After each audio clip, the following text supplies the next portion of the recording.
Got the sun right behind my head, which may make it a little bright from time to time. Just thinking about the concept of indigenization and what that means in the post-secondary context or otherwise. It's being thrown around a lot.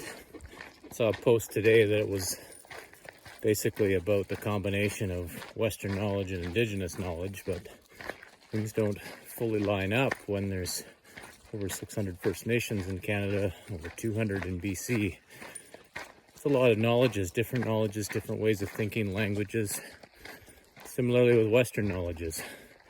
Travel in Europe and some differences between Italian and German, the language, and then behind that, the ways of thinking in those languages, or the way that language induces thinking, and vice versa, paradoxical.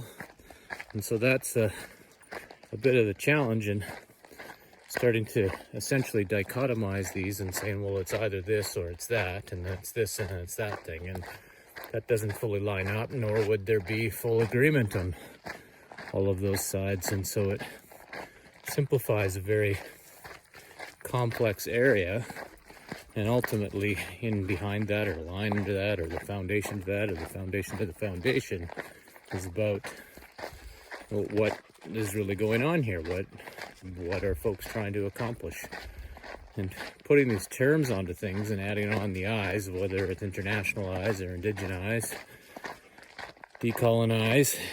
They're very complex terms with a lot of politics essentially attached to them. And really, if we say that we're doing these things, but it turns out that we're actually doing other things, or we just spend all the time debating about what the terms are we really accomplishing a whole much of anything, really?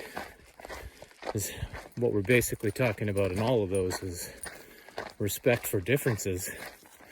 And at least that's how it's framed in English, and then trying to be able to have relationships together respectfully is basically what all of those terms are trying to say.